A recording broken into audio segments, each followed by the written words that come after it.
सांगलीला जावं लागतं।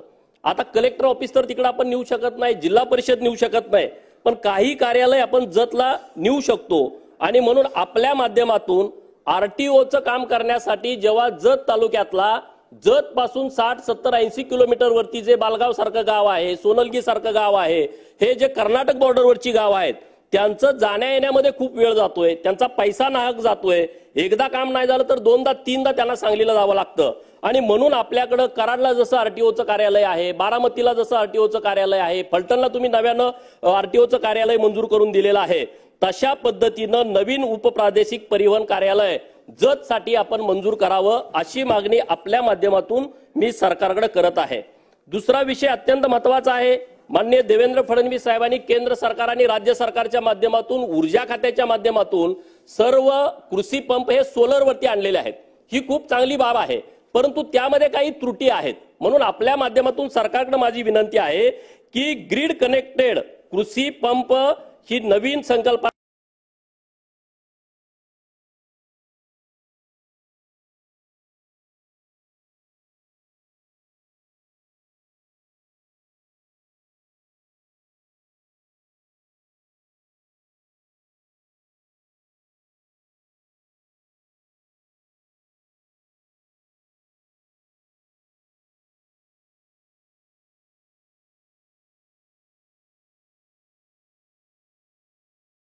आपण आणली पाहिजे। ऑफ ग्रीड सोलर वीज वाया न जाता महावितरण कंपनी ग्रीड मधून शेतकऱ्याकडून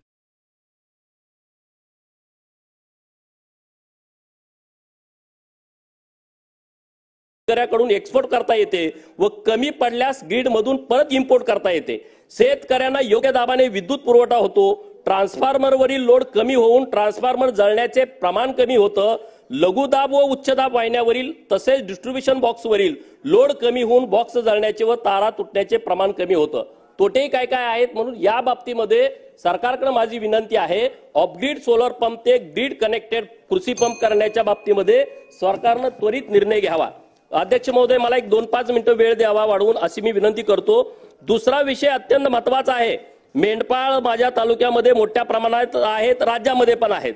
मेंढपाळांच्या जीवनामध्ये जर बदल करायचा असेल तर त्याला चांगल्या प्रजातीचे नर दिले पाहिजेत, चांगल्या प्रजातीच्या मेंढ्या दिल्या पाहिजेत, पण सरकारच्या माध्यमातून तसं होताना दिसत नाही। परंतु माझ्या विधानसभा मतदारसंघामध्ये माडग्याळ नावाचं गाव आहे आणि माडग्याळ मेंढी आता सगळ्या मेंढपाळांच्याकडे आहे आणि त्या माडग्याळ मेंढीची किंमत 1 लाखापासून 10 लाखापर्यंत आहे। ही अभिमानाची गोष्ट आहे, परंतु याला जीआय मानांकन मिळण्याची आवश्यकता आहे। आणि म्हणून अध्यक्ष महोदय, पशुसंवर्धन बाब क्रमांक 44 पृष्ठ क्रमांक 31 मी पशुसंवर्धन खात्याला आपल्या माध्यमातून विनंती करतो की माडग्याळ मेंढीचं जीआय मानांकन मिळण्याच्या बाबतीमध्ये सरकारनं त्वरित पाऊल उचलावं आणि माडग्याळ या ठिकाणी माडग्याळ मेंढीच्या बाबतीमध्ये संशोधन करणं आणि पैदास केंद्र हे सरकारनं माडग्याळ तालुका जत मध्ये स्थापन करावं अशी मागणी आपल्या माध्यमातून मी सरकारकडे करतोय।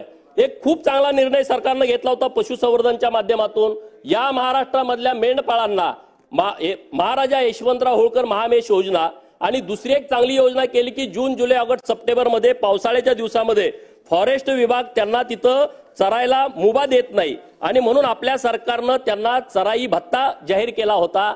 एका महिन्याला एका मेंढपाळाला 6,000 रुपये चराई भत्ता, असे 4 महिन्याचे 24,000। मेंढपाळांच्याकडे ऑनलाईन अर्ज मागवले, आपल्याकडे 8 कोटी रुपये शिल्लक होते, पण मेंढपाळांच्याकडून इतके अर्ज आलेले आहेत, आता ते बजेट वाढवण्याची आवश्यकता आहे। महाराजा यशवंतराव होळकर महामेष योजनेमध्ये सुद्धा 6,000 जवळपास आता आपल्याकडे अर्ज आलेले आहेत, तर त्यांच्यासाठी जवळपास 200-250 कोटी रुपये एक्स्ट्रा देण्याची आवश्यकता आहे।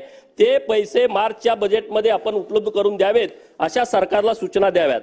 जोपर्यंत मी काल ही भूमिका मांडली होती, 2च मिनिटं घेतो, की राज्य सरकारनं काही महामंडळ स्थापन केली, ही खूप आनंदाची आणि चांगली बाब आहे।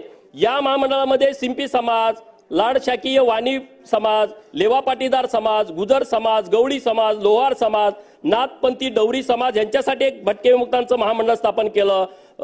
नंतर राजे उमाजी नाईक यांचं महामंडळ रामोशी समाजासाठी स्थापन केलं। महात्मा बसवेश्वरांच्या नावानं लिंगायत समाजासाठी महामंडळ स्थापन केलं। पैलवान मारुती चव्हाणांच्या नावानं वडार समाजासाठी महामंडळ स्थापन केलं।